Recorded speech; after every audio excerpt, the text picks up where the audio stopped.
So hi guys. So my name's Isra. I am a second year at McMaster. I'm currently studying software and biomedical engineering. And before we kind of officially get started with the workshop, I kind of wanted to plug something that a couple of friends and I have also been working on. We started like this organization known as Bite Sized, and we're kind of similar to Curious Hacks, but we kind of want to focus on introducing technical literacy in high school students in Ontario. So we are a little bit more smaller, but if you guys want to check us out, it's at Bite Size TO on Instagram and on Medium. We write articles and whatnot. So yeah, if you could check that out, and if you have any high school friends, let them know as well. Um, but yeah, so today I'll be talking about um, as the title says, like Node.js and Express. But before we go into that, like what is all of that in terms of like web development? So Node.js and Express, that's all a part of backend development. And you might have heard that if you've like dabbled into web dev before, you've got the front end and you've got the back end. So the back end is kind of known as the server side development, while front end is known as the client side, and we'll talk a little bit about like why that is. Um, so yeah, so backend development is kind of like how the site works, essentially, and it's consisted of a server, an application, as well as a database. What so going into these different parts, the server is kind of what serves up your website on the local browser. So essentially, it's just like a computer that's not obviously not on your local computer. It's a computer somewhere else that serves up or gives your browser the information to render your websites, essentially. So, yeah, if you guys have any questions, this might be a lot and new to a lot of you, but you can just message in the chat, I guess, and I'll see it as we go. Um, yeah, so that's the server. And then you've also got the application part of the backend development. So what that is, it's like any logic or business logic you want your website to have. Um, so for example, if you've got like the drop-down menu, people select certain things in that drop-down menu, that's kind of a part of the server side application as well. And lastly, you've also got the database. And so this is what stores data. Databases are usually used, especially when you've got like a lot of users who are maybe like signing up, for example, you need to store user data. Um, that's like one example of when you'd end up using um, databases in your backend development. So I found this like nice little picture that kind of depicts the difference between front end and back end development. Like front end development is what the user, so the submarine uh, person, I don't know what they're called, sorry, um, what they use and what they see, and then you've got the technicians on the under the submarine, keeping everything in place. Um, again, while the submarine technician still does like he's the one who controls the actual submarine. Um, so that's one way to think about it. Another way to think about it is like this restaurant analogy that helped me Hey, think bro. about it. Hello, I saw your missed calls. That helped me to think about it pretty well. So you've in the dining area in the restaurant, that is an example of the client side. That's what the people in the restaurant see. And you wouldn't end up mixing all this, the client side, the server, the database, all together in one, because then it would just kind of make a mess of everything. So you can kind of think of the kitchen as like the server. So again, where everything is made essentially and compiled, while your database is the thing that actually stores your like the ingredient storage area. So like the fridge or something. Um, so yeah, I hope that helps. So kind of like to summarize, the backend is hidden from the user, again, hence the name server side. It's where like a lot of database administration happens, security happens, and data transformation happens. While the front end is what the user sees, this is all the HTML, the CSS, the JavaScript, if you've done those languages before. They've also focused on accessibility and the general look and feel, so you like going on their websites. Yeah. Um, okay, so I'll continue into what Node.js is. So Node.js is the backend platform, and it's what we're going to be talking about today. So again, it's a backend platform to help us create the backend for our website. So basically, everything I was just talking about, we're going to use Node to do that.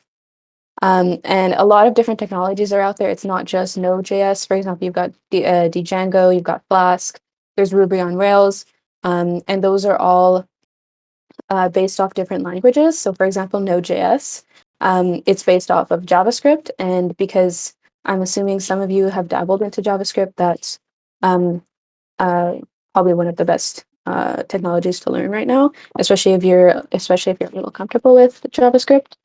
Um, yeah, and so there are a lot of different advantages for choosing a particular language. There's advantages to Node.js, there's advantages to Django, Flask, et cetera, et cetera. And I would highly encourage you guys to go and check them out once you're a little more comfortable with the whole idea of the backend versus the front end. And yeah.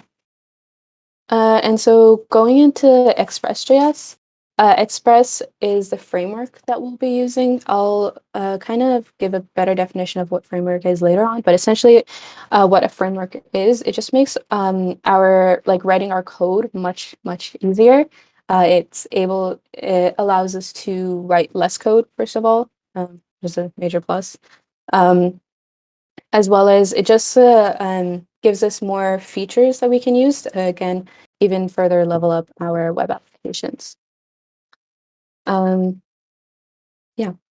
Okay. So for setting up our environment, you guys will need an IDE. I don't believe you can do this on like an online IDE. So you can use anything like VS Code, Sublime, Atom, just anything that you can run HTML, JavaScript, CSS on. I believe should be okay. Yeah, I personally like VS Code much better. Um, as well, you'll need to install Node. So I've linked this GitHub repo in the workshop chat, so you can go check out the links to installing Node. But essentially, all you need to do is literally just search up Node download, and yeah, it should be like the first link. Um, And in the GitHub page, I've linked like step-by-step guides. But again, it's pretty simple. You just either install your Windows or your Mac OS, depending on which laptop you've got. Um, yeah. Um, so once you've got that down, I think I might give you guys like 2-ish minutes to download that and get that started. If you guys have any trouble, you can message in the chat.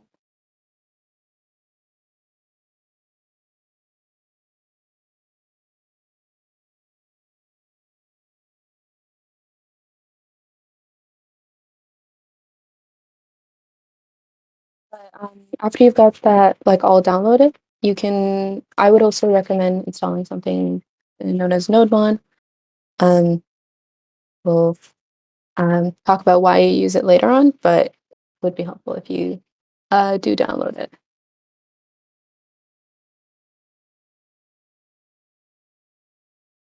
And if you guys have any questions, you can like always feel free to just like stop me. It's not going to be rude. Don't worry.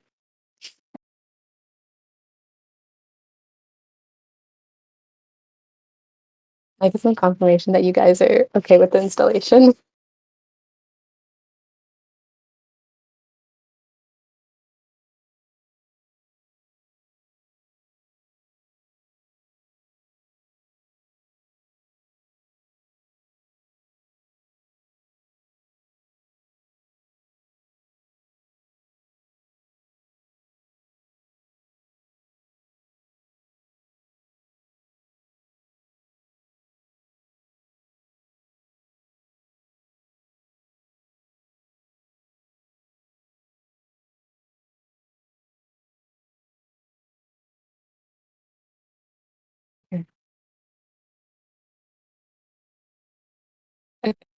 That's good.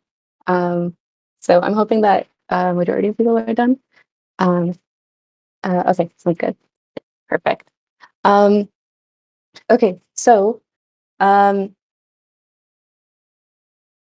so I'm gonna go according to the outline that we've provided before. So in terms of understanding Node and Express, we'll start with the command line. And if you guys haven't used the command line before, that's perfectly fine. We'll go through it today. So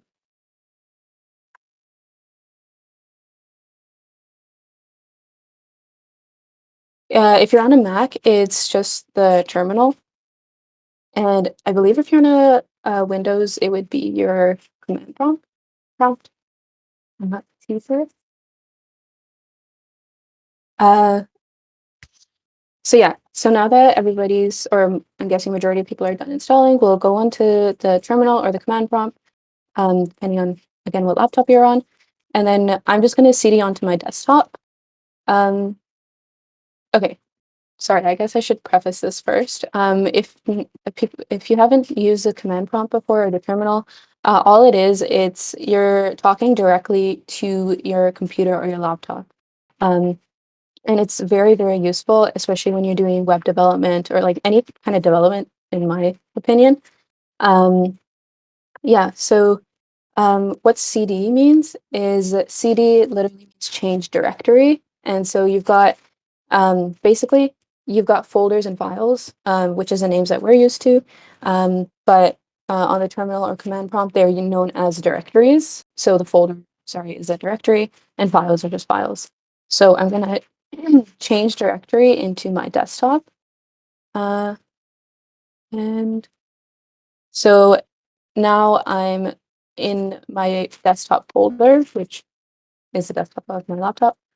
And I'm just gonna create so you can do ls, and I believe it's dir on command prompt to kind of list everything, all the files that are on your desktop, and you can verify that by just kind of looking at what's on your desktop if you wanted to like get a better grasp of what your terminal sees. I've got a bunch of screenshots. Um, but yeah, I just thought I'd show you that so you're a little more comfortable with the terminal and command prompt. So I'm gonna create a directory, which is just make dir, meaning mkdir, and just create something called intro to Node. And so I've made it, and I can verify that by writing ls, and I see my directory over there. Now I'm going to cd into my the new folder I've just made, and to create a file in here, it's touch index.js.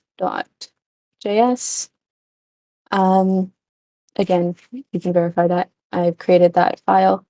Um,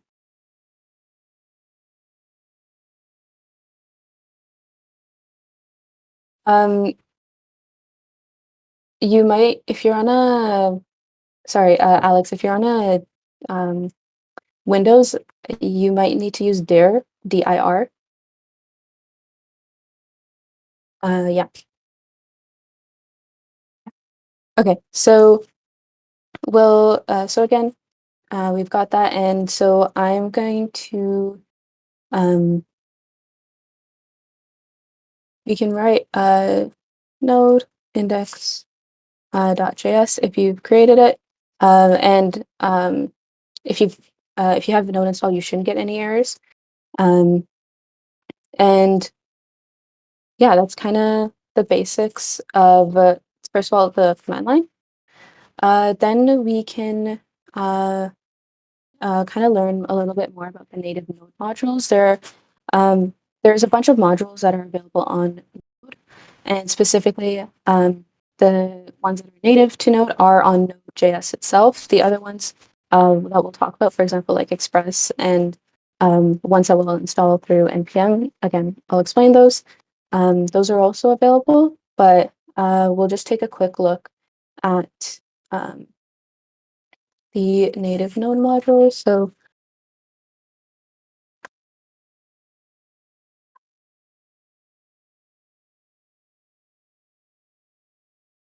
it's like set up. But yeah, so if you go into Node, or sorry, I'll start directly from the start. Node.js.org. Then if you go to their docs and you go to their APIs are kind of are what I'm talking about when I say native Node modules. Sorry. So I'm currently on 12, Node.js 12. But if you've just downloaded Node, then you'd obviously go to 13. But I don't think there's too much difference, so I think you should be fine. So we can take a look, and again, there's a whole bunch. Like there's an entire library of Node.js modules, and so one of them. Um,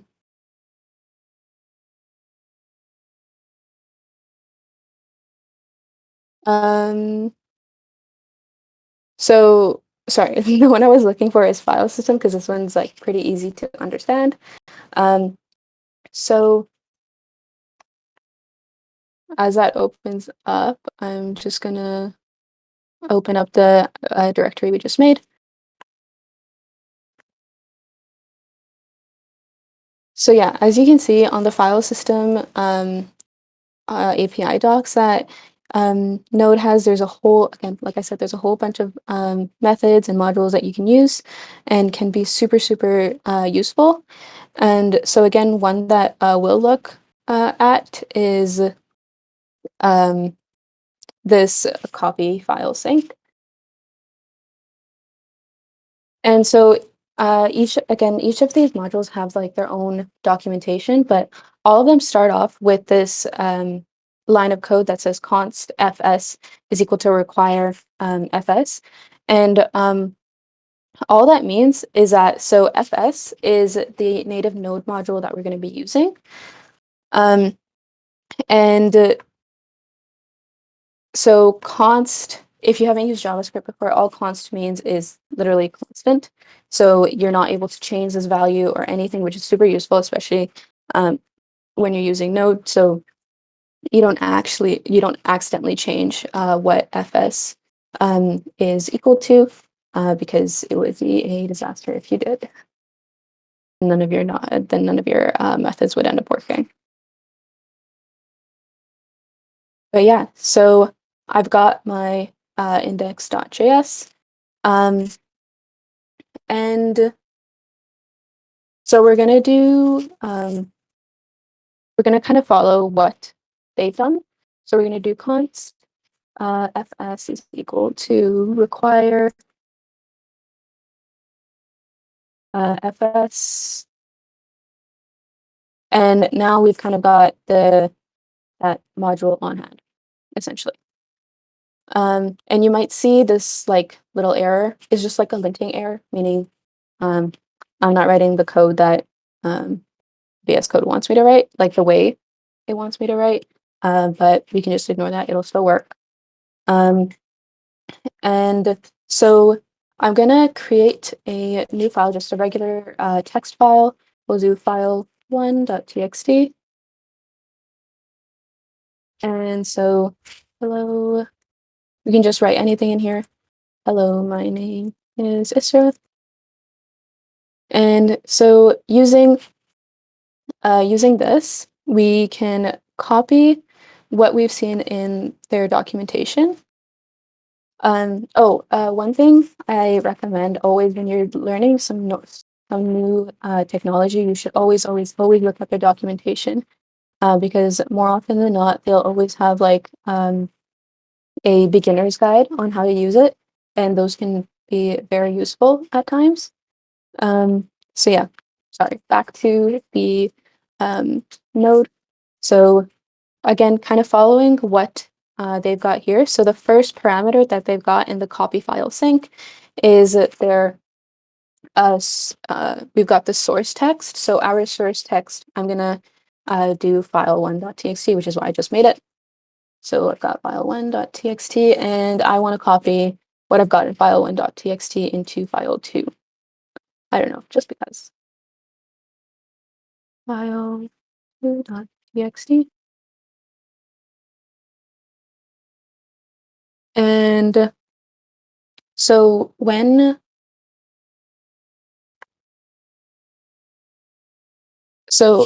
sorry, another thing about Node is that you're always going to have to end up running it in the terminal, pretty much. So if I write node index.js, then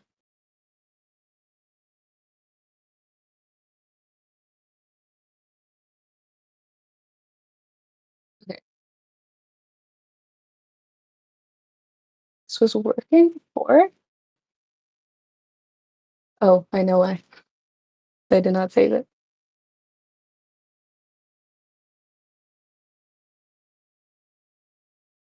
All right, so this should work. Yeah, so now I've got my file2.txt. If it didn't work, you should probably save it. I didn't. And so if I open file2.txt, it's changed. Let's say I accidentally change this. My name is Dave. We can run this again, and it'll end up changing back.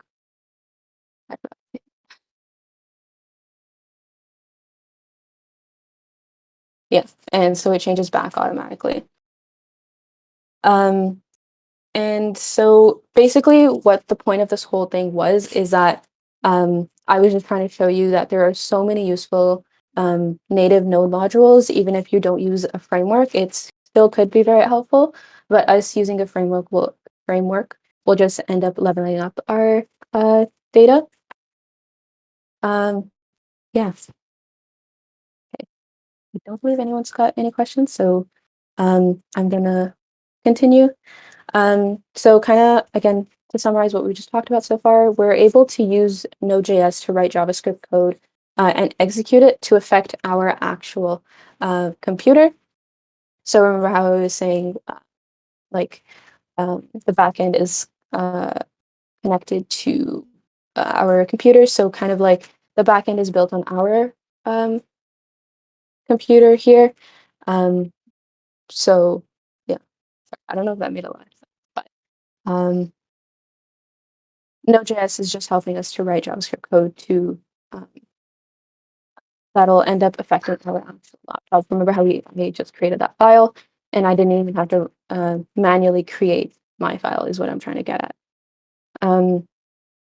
So yeah. So next we'll talk a little bit about NPM. What NPM is, it's what it spells out is Node Package Manager. And so basically, there are a lot of external module libraries that others have written. So what I mean by that, sorry, is people have written other code and other data for us that we can include in our applications, which is pretty cool because then we don't have to go through the pain of writing it all ourselves if we wanted to just create a supervillain name for ourselves, which is what we're going to do today really quickly.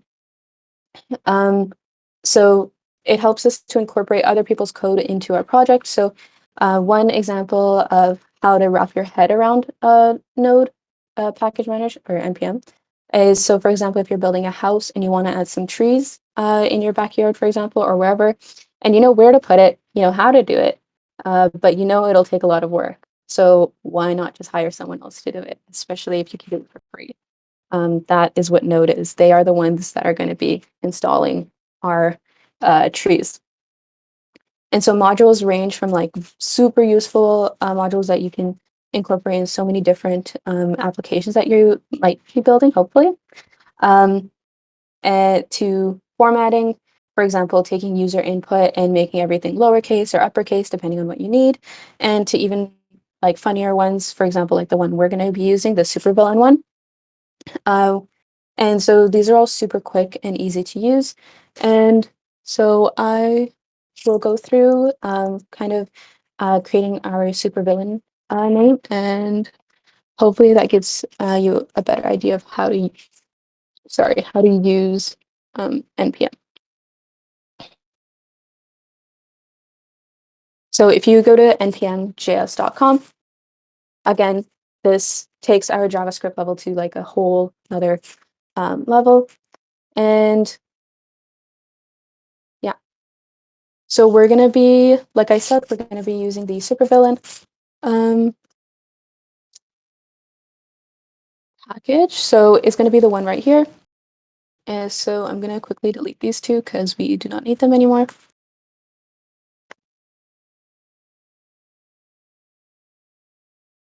Okay. And so in npm, it also gives you directions on how to install each package. So you can either just straight up copy this, or they have more in-depth documentation here, but we'll just stick with this. And so opening back up our terminal, remember I'm still in the intro to Node directory. If you're not in this, make sure you're in it, cd into it, use your command prompt to go into it. And so we're just going to follow what exactly they've done here. So it's just npm install supervillain.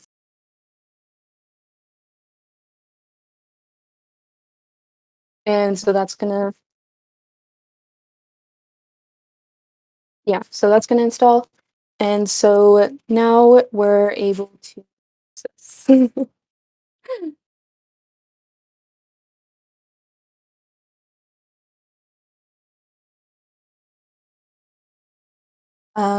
So we can do, oh,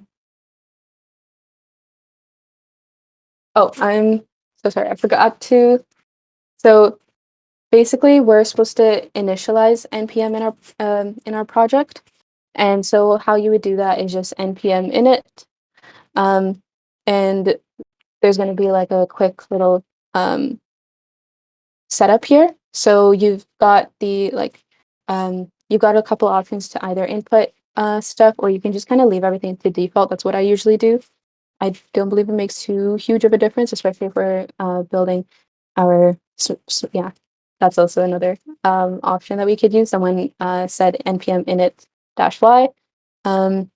And so I'm just going to keep our entry point. That is something I do want to point out, those. The entry point is what our like main JS file is, and what node will be looking, or npm will be looking at. And so I'm going to leave all of this here. I'll just put my name. And yep, so everything's good.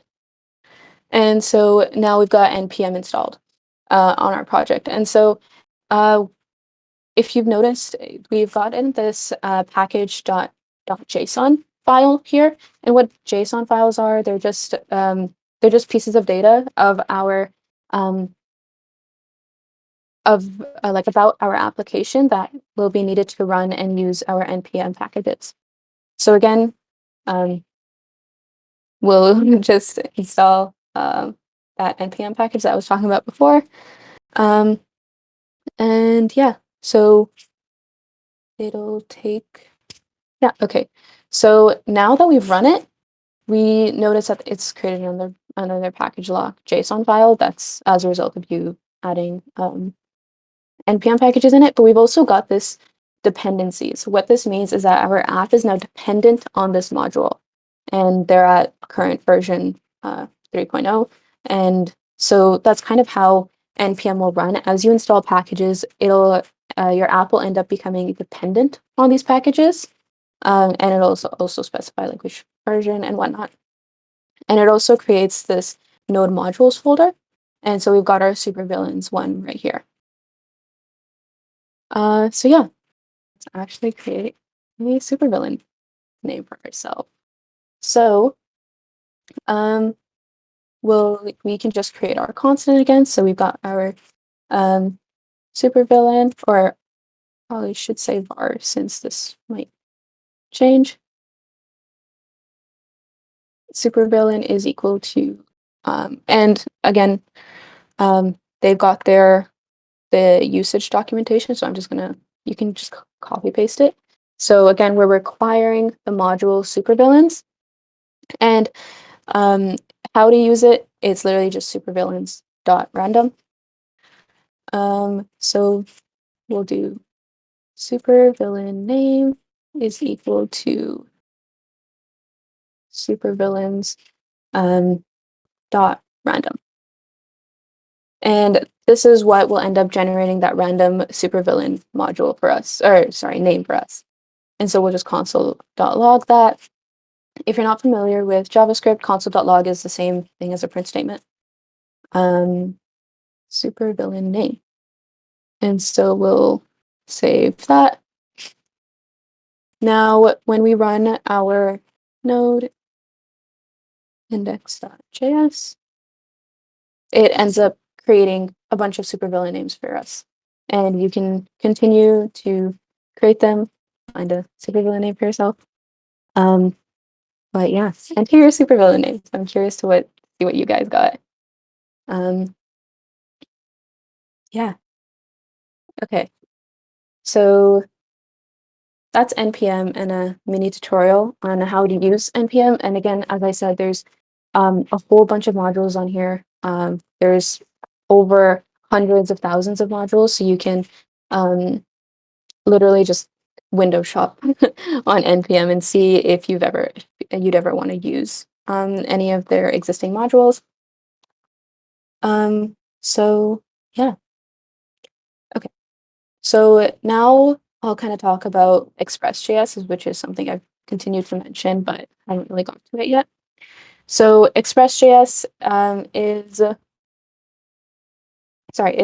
just a framework for Node.js.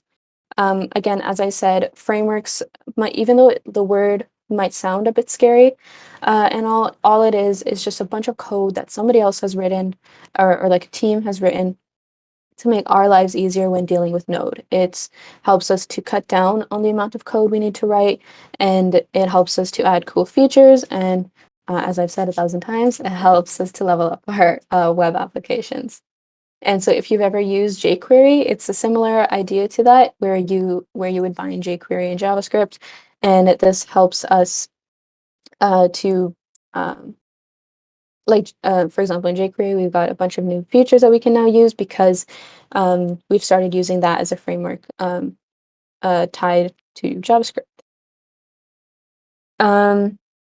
So again, it helps us to cut down on the amount of code that might be tedious to write, especially. And yeah, so all it is, it's another piece of technology, and I'm going to help you guys get started in it, so it's not as scary as it sometimes might sound. So to get started, we'll create another directory. So I'm just going to go back to my desktop. How I do it is just cd and then dot dot. That means going back to our parent directory. So I'm going to make another directory, and it'll be my Express server. Yep. And so you'll notice that I named it server. A server here, it's going to end up helping us to serve up our applications to the Chrome, on our web browsers. What I mean by serve up, it just helps us to render everything so that our web browser sees it. And when I go into my Express server, I'll also do npm init because we'll end up using a bunch of npm modules. And again, same process. The entry point will be index.js, and I'll create that file. Yeah. So everything looks okay. And yeah, so I'm just gonna drag.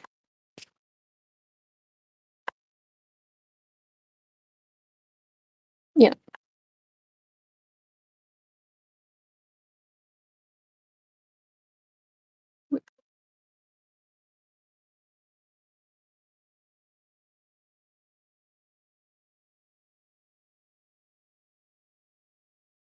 Sorry, just opening this in the code editor. Yeah, okay. So now that I'm in here, I'm also gonna create my index.js. And yeah, okay.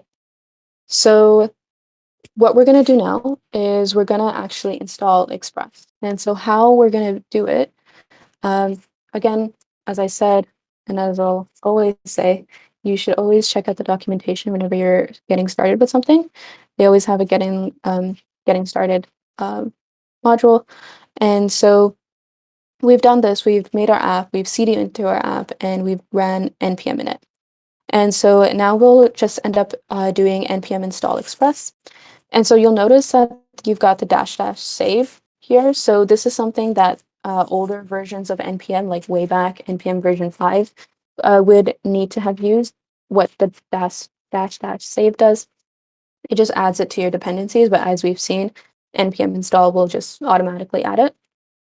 So we're just gonna stick with npm install express. Another shortcut you could use is just npm I, but we'll stick with what we see on the documentation for now.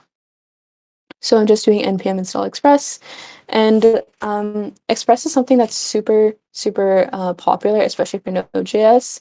And if you look at a bunch of like statistics, express usually comes out on top. Fun fact. Um, yeah. Okay. So now that we've got express installed, we'll actually start using it. So we'll do what we've been doing before. We'll do const express is equal to require express. And so remember that whatever is in here should be exactly what we've installed through npm. Like it should be word for word, whatever is in your require statement. Otherwise, you will get errors and it will not be fun. And so we've installed Express, we've required it, and so now we're gonna create our app. All that means is that um, app is equal to Express, and we are going to use one of the modules on Express, which is app.listen, and I'll explain what this means pretty shortly. Function.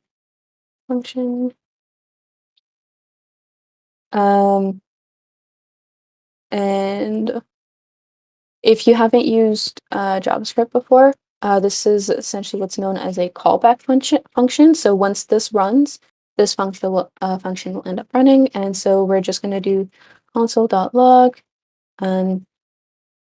Server is up on port 3000. And so we'll save that. Oh, whoops. Oh,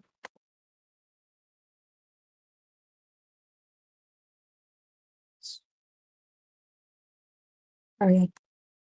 I don't know.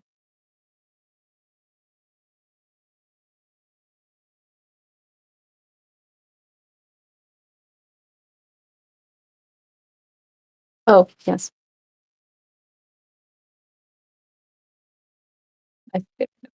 Thank you for mentioning that. And that's why I forgot the brackets syntax. So sorry, I'll say that again. And so when we do node.index.js, then we get this message that server is up on port 3000.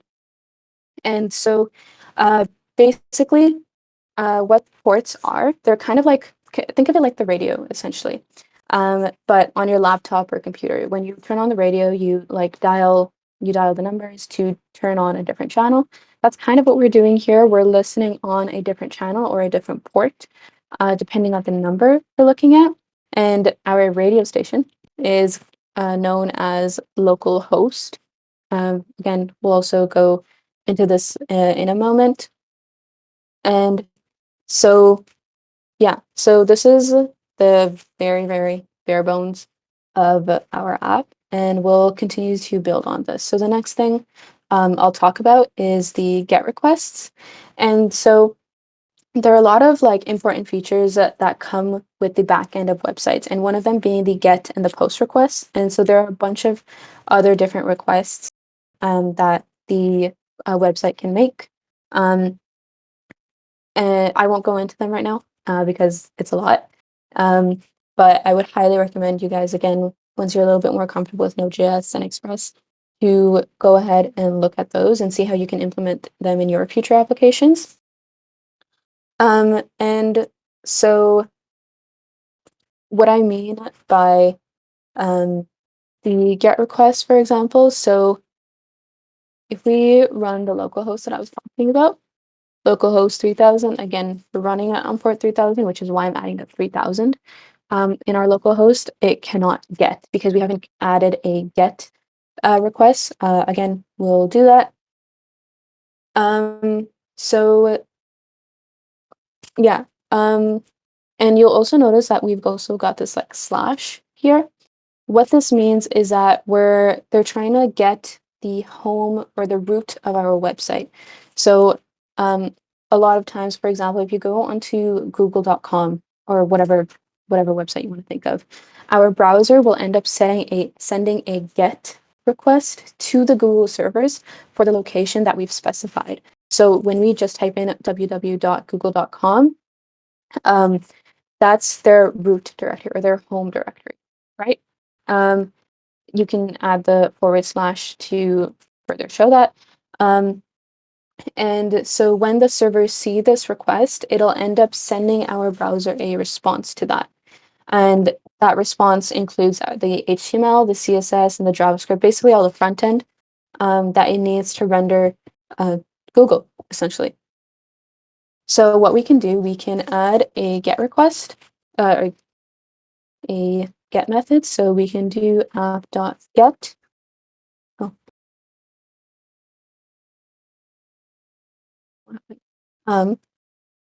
So we can, as I was saying, we can do app.get. It's the way that we're going to be adding that get method.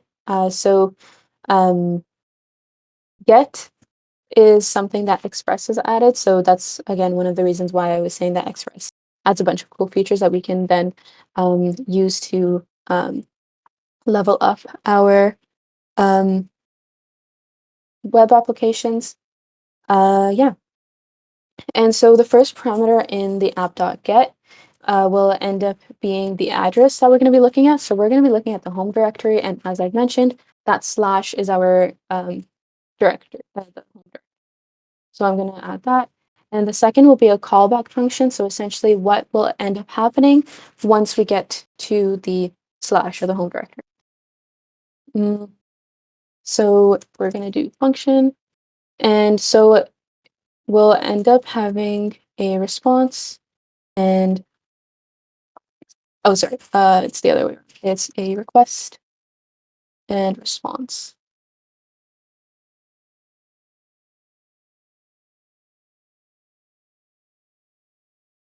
And so now that we're here, what we're going to do is let's console.log the request and see what we end up. Oh,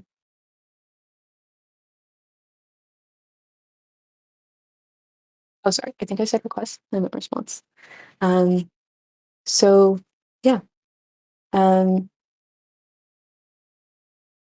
So I'm going to click and that, save what we have here and run this again.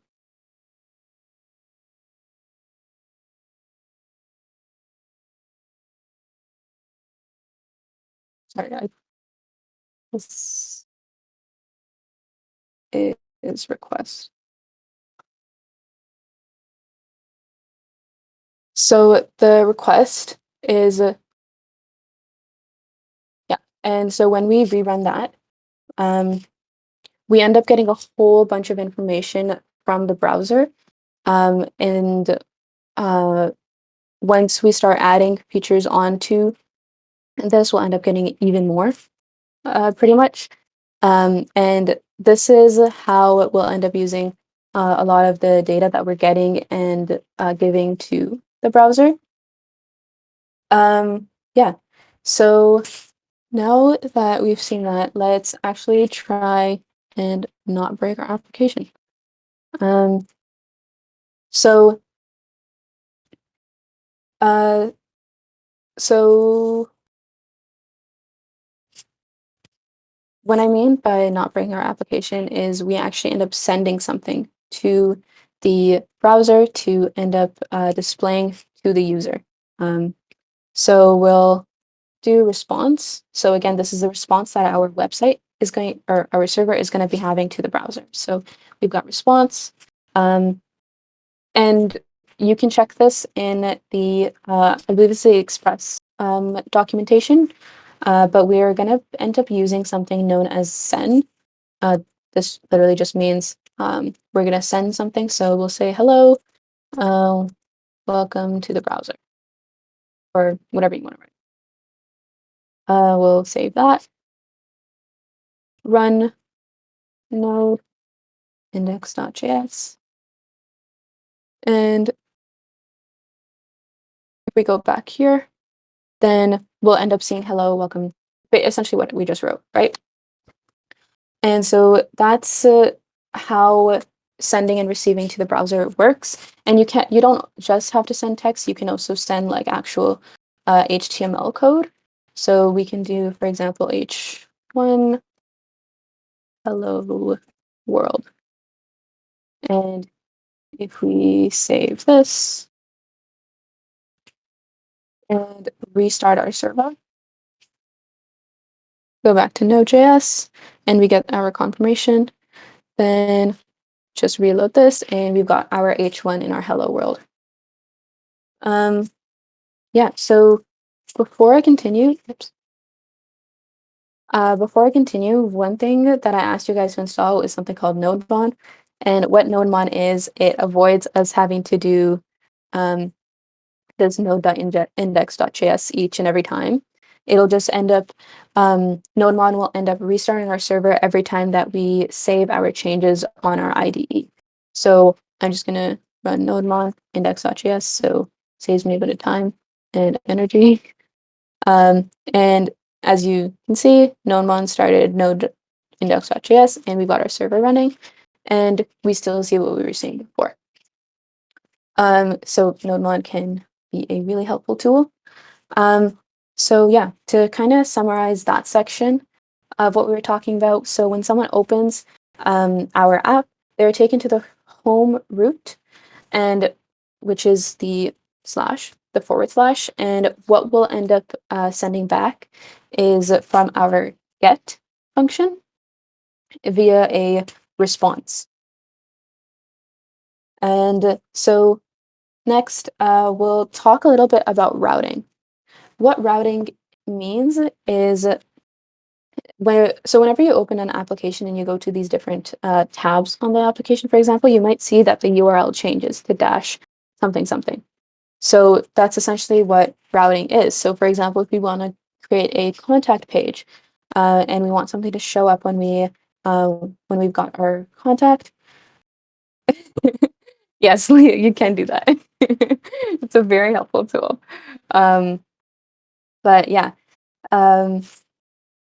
so let's do that. So if we want to create the route contact, as I was saying, we'll do app.get contact, and we'll have our function. And so I know before I used request and response. You can literally name those whatever you want, but usually you'll see rec and res. And it also still makes it clear what you're trying to, like what your parameters are without typing so much code all the time. And so what we'll do here is we can do res.send and say, hello, you can email me at email@gmail.com.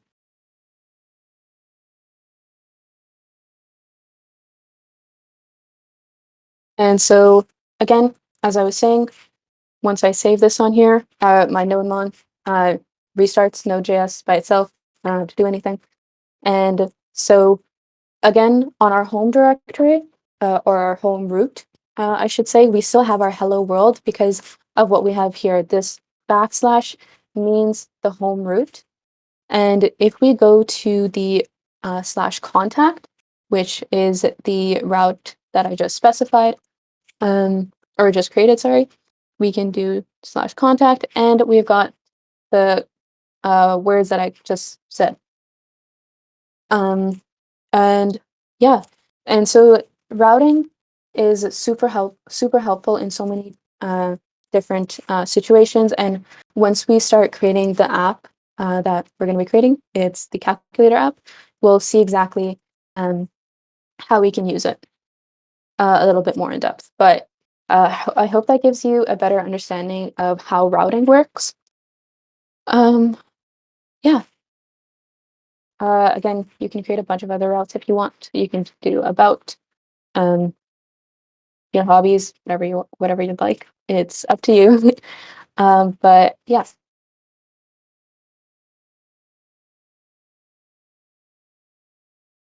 Yeah. So what we'll start doing now is we'll actually start creating the calculator app. And so I'll just quickly show you guys what it looks like.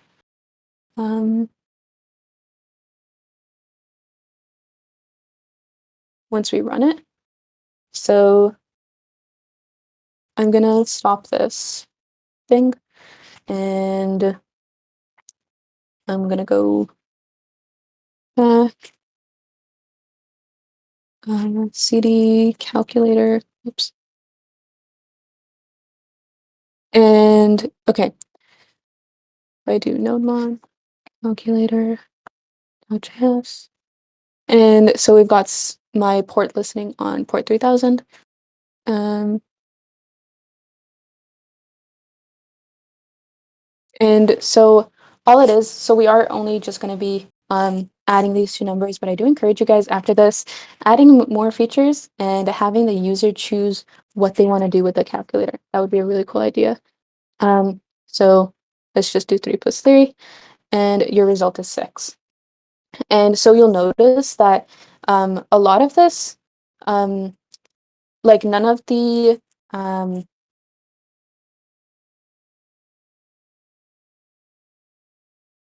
basically the calculation that we did, it doesn't happen on the server side. All the calculations happen on our side, and the client can't see it yet.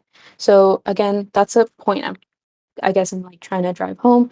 The backend means that all this logic happens on the server, and then the results just kind of get sent to the front end.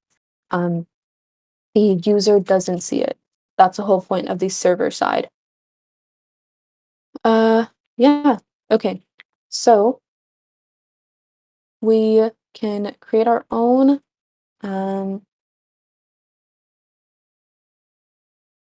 so yeah.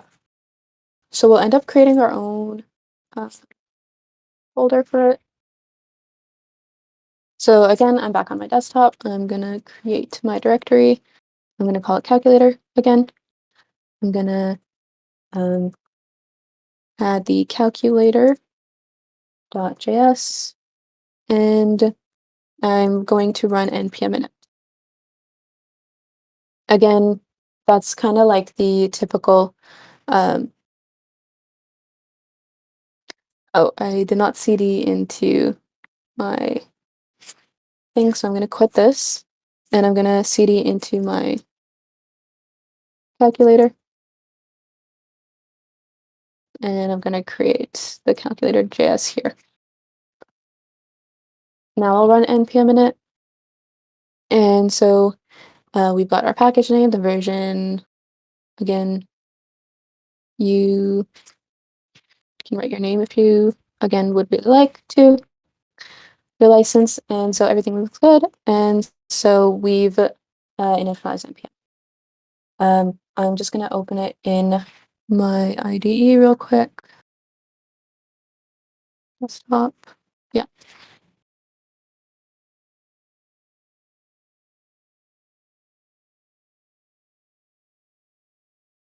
And so we've got it here. So I've got my calculator.js, and yeah. So we'll quickly install the packages that we were talking about before. So I'm gonna npm install the Express thing because we'll end up needing it because we want to use the app.get and all the other things.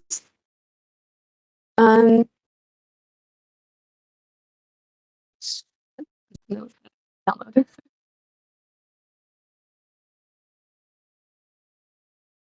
So we got it, and so I'm going to do const express equal to require.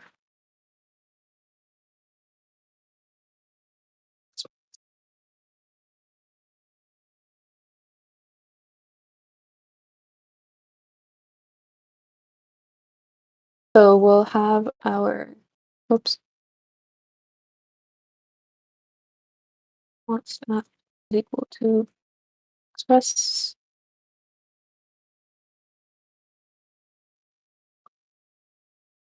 I'm also just gonna have the source code on the side, so I'm not making any mistakes.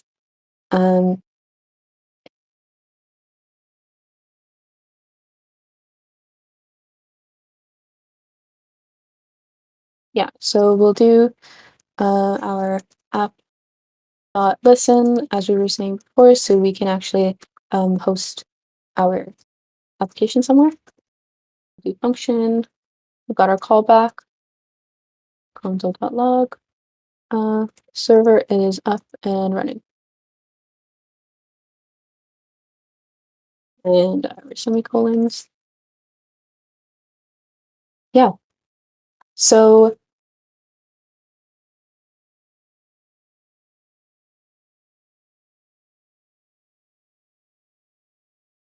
as I've showed you guys before, we can use app.send when we use our in our app.get. Sorry, not app.send. It would be response.send when we using our in our app.get method.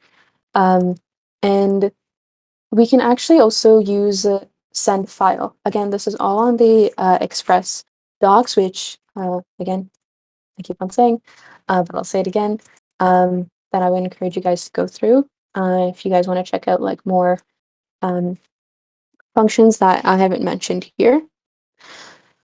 So that's what we'll start with. We'll end up sending a whole HTML file. So we'll create a calculator.html, and we can start with our boilerplate code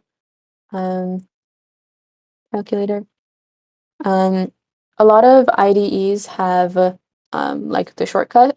In VS Code, it's just an exclamation mark. And so we'll create an H1 calculator, and we'll also create a form. Our action, we'll just put index.html for now, and we'll also have a method. I'll explain a little bit more about that when we get into it.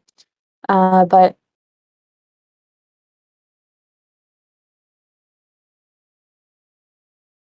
oh no, not index, sorry. But it doesn't really matter. We'll end up changing it. But just for simplicity's sake, I'll keep it as calculator for now. And so we're gonna add a form. Again, we're creating a calculator, and as I showed you guys before, there was that form where we were able to put in numbers to be added. So we'll have one input, and we'll have type is of text. We can give it a name, and so if you guys have written HTML before, basically what name is, especially for inputs, the name attribute allows us to kind of give the input, like assign it to a variable almost, which is very useful, and we'll see how once we get more into type text. once we get more into actually adding these two numbers. We'll name this num2, and we've also got our placeholder. We'll have our second number, and we need our button. We'll do calculate, and this will be of type submit. Oh, type submit, and the name can also be submit.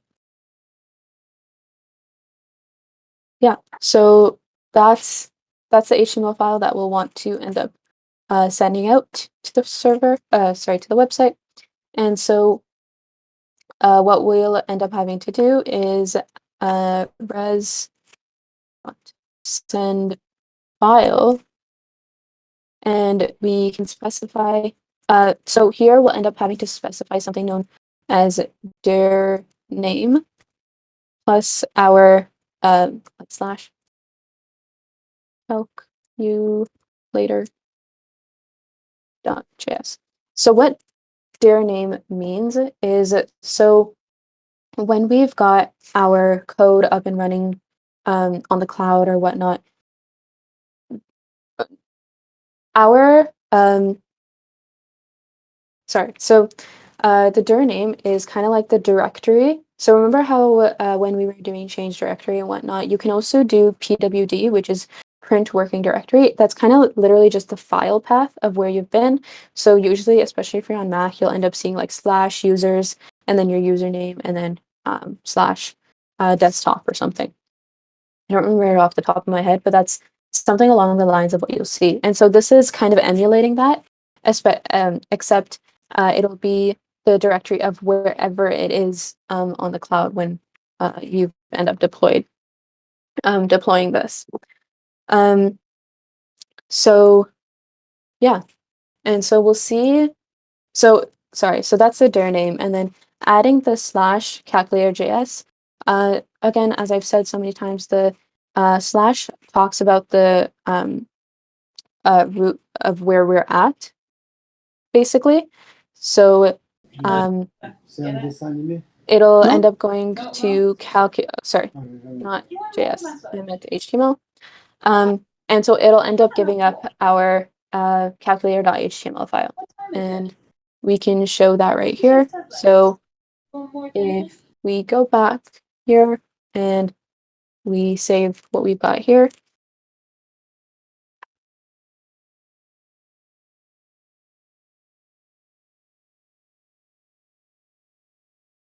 so again, you've got a cd into your calculator, and I'm just going to run Nodemon. That is calculator.js. And so our server is up and running. And so if we refresh localhost, continue.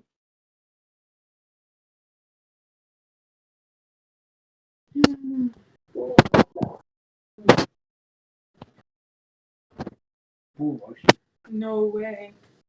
No. So now we've got the whole calculator.html that we just created, basically.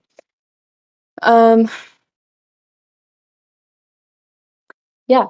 So we've got everything from the form to the H1 to the inputs in here.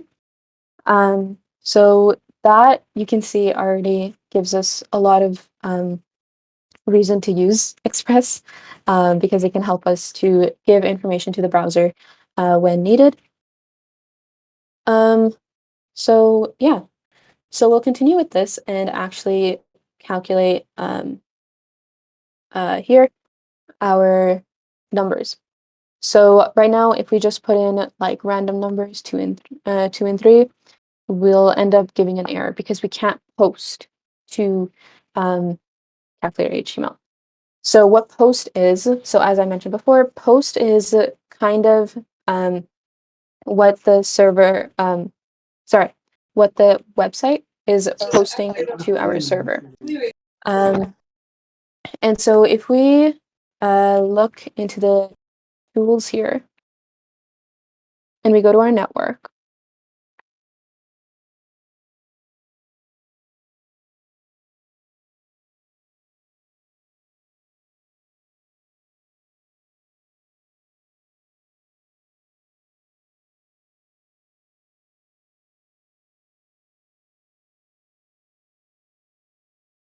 sorry. Okay.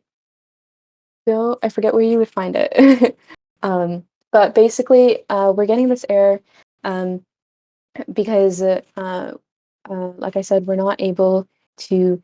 We don't have a function to post the information that we've gotten from the website to our server, and that would be needed to actually do anything with our numbers. And so we'll have to. So we'll have to end up doing app.post. And if you remember, that's the method that we added here, post. And you'll also notice that it says calculator HTML. We're not gonna want to post here. We're gonna end up wanting to put the forward slash here because we're still gonna stay on our root directory. And this is also the place that we got our information from and how we sent our files to the browser. So yeah, so now we can do app.post. So we'll do, again, it'll end up being the same forward slash as we've put in here to make sure everything stays connected with one another, and we'll end up having our callback function. So we've got our rec and our res, and I'm so sorry, I couldn't figure out how to show you guys, but basically what we're gonna need is another npm module, which is something known as body parser. So when we get all this response from the browser, it's a lot of information. And one module that ends up helping us out with this is something known as body parser.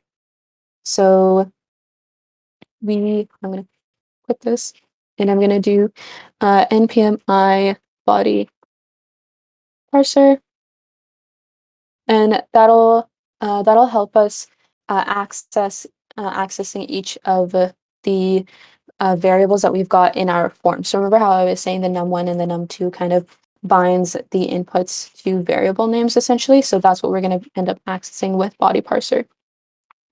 So I'm going to do the same thing, const body parser. And as I mentioned, you can kind of name your the variable for each of these requiring steps, anything you want, but it's just best practice to name it similar to what it's actually called. We've got body parser.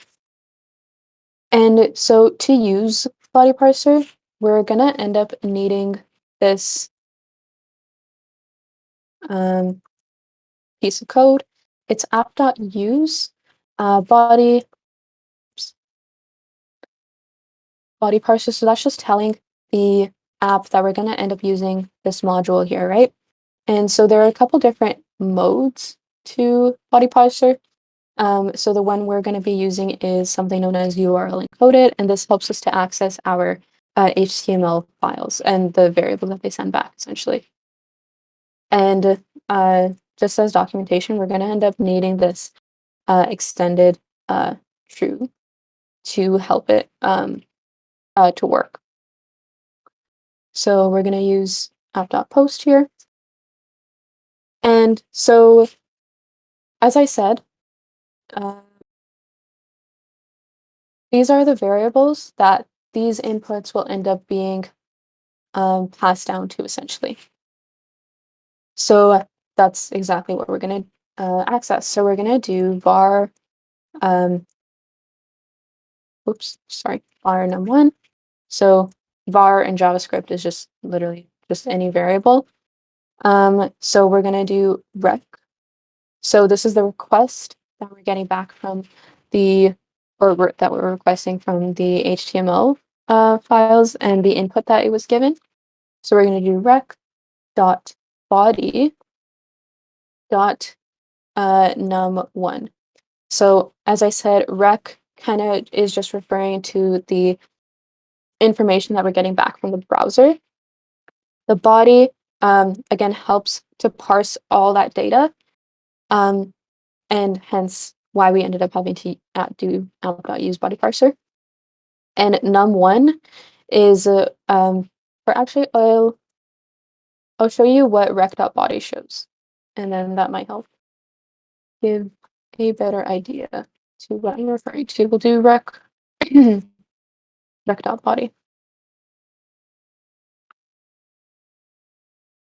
So again, save this.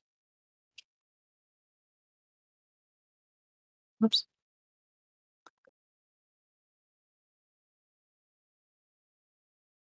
We'll do Nodemon, calculator .js.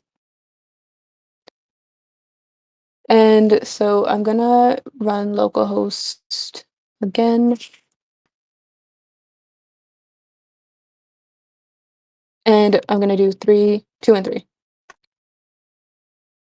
And so if we see on here, we end up, this is what rec.body shows us. We've got num1, which is 2 that we inputted, and num2, which is, again, the second number that we inputted. So we can do rec.body.num1 or .num2 to access these variables individually, and then using them to add those two together and then giving us a final result. So again, that's exactly what we'll do. We'll do var num1 is equal to rec.body.num1. And so you might notice here, but these have quotes around them. And if you're familiar with JavaScript, that means it's that it's a string and you can't add two strings numerically. You'll end up just having them mushed together. So we're gonna end up casting these as a number so we can actually add them properly and we don't get something like 23 when we're trying to add 2 and 3. So we'll do the same thing here. We'll do num2 is equal to number rec.body.num2, and don't forget our semicolons. And then our final result will just store as num1 plus num2. And we can do res.send. The result is our result.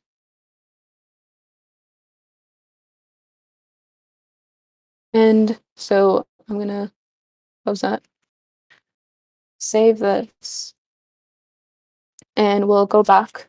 So remember, we don't need to run node calculate.js again because we've got Nodemon running, so we can just straight up go to localhost.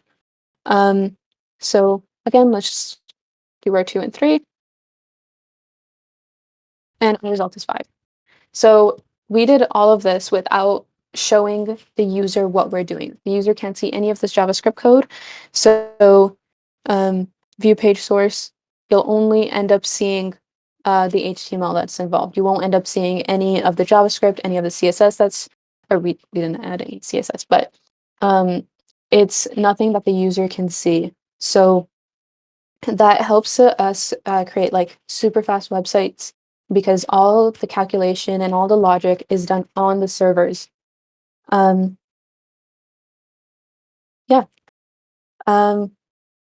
Sure, I don't know. People have had questions, but okay, so someone asked what's EJS and what's it's different from Express. So I don't know how much time we'll have to kind of, oh, I can show quickly what EJS is, but EJS, it's known as templating, sorry. So it's basically you can create files that have have certain pieces of HTML code. So for example, you can have header that has all the that has like all of this part of the code, and you don't have to keep on writing every time you create new HTML files. So I don't know if I'll be able to show you guys exactly how to do it, but I can show you the source code and kind of explain how you would be able to do it if we did have the time, because I don't want to keep you guys back too long. But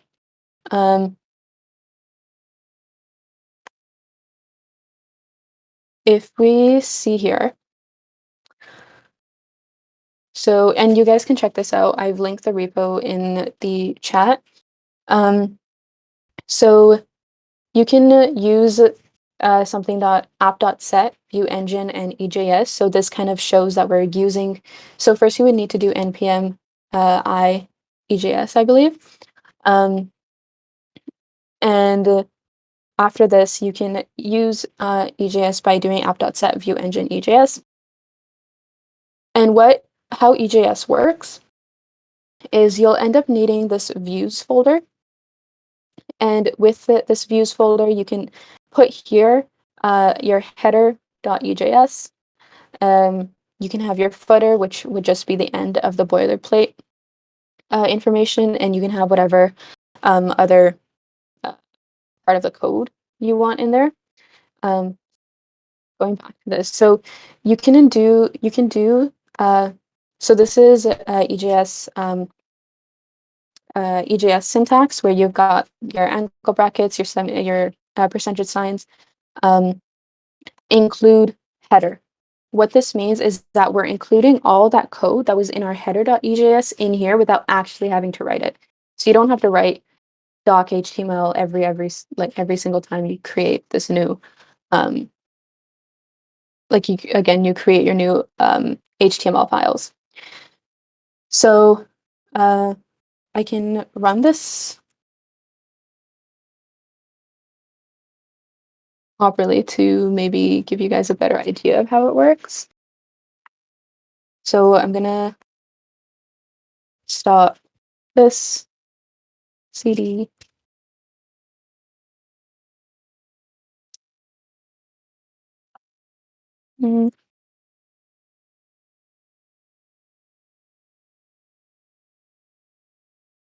Yeah, and so when we go here, so what I'm gonna close this.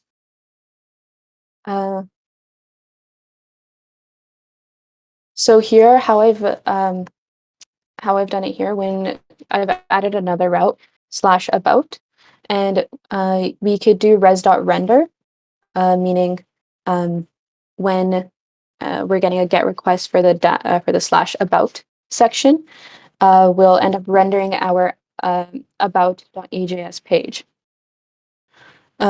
So I'll rerun localhost.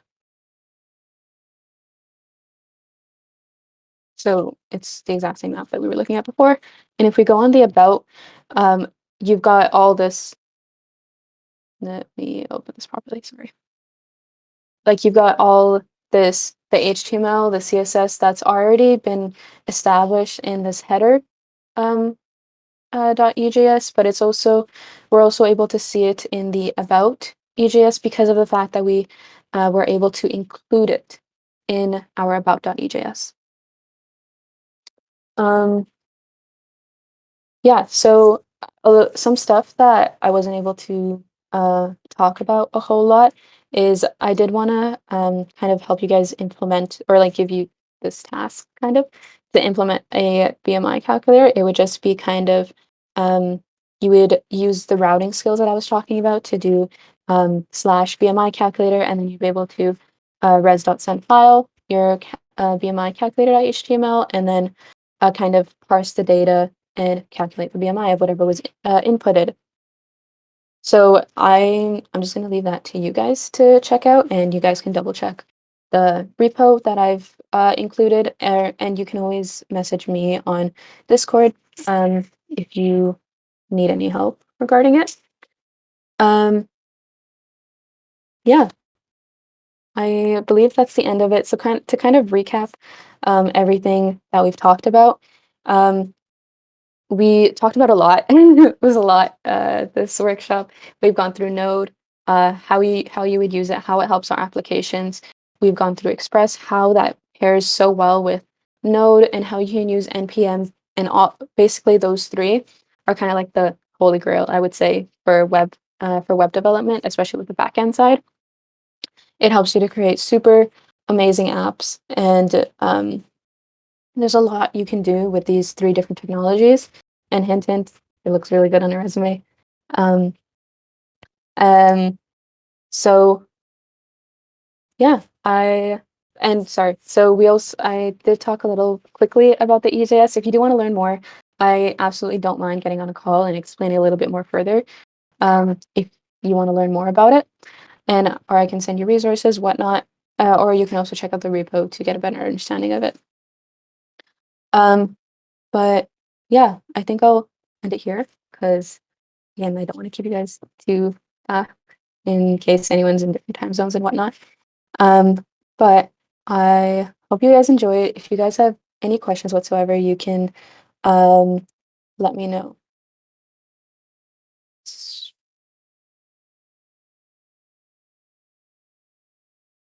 So there's one question. So something like Flask would provide the functionalities of both. So I haven't actually used Flask in my personal experience, but I have heard things. I believe it should.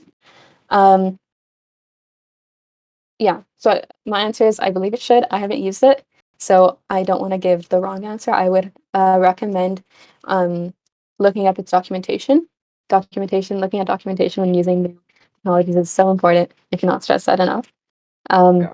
I just asked that question because I've used Flask before, and I think it can start up a server, and the other thing you can do is Yeah. you can write render template, and you could type Oh, okay. this let's say block start block end, and then it would fill in stuff for you. So is that basically what you were talking about with EJS?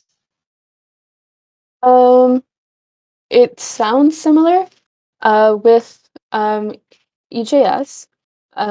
What I was just kind of trying to get at is that we could implement a bunch of basically we can cut down on the amount of HTML that we need to write. So again, as I was saying, we don't have to keep on writing the um the the boilerplate for HTML, for example. One other thing that I did want to get to with EJS is that you can actually send variables, kind of. So, for example, JavaScript has something called the date function. So I was going to do var today is equal to a new date, and then you've got these options on how you format the date, and then you can do locale, and then we can end up giving this variable to the template, and it would end up rendering here with we've got the scriptlet tags here, and that's how I'm able to get the Friday, January 22nd here, for example. I see.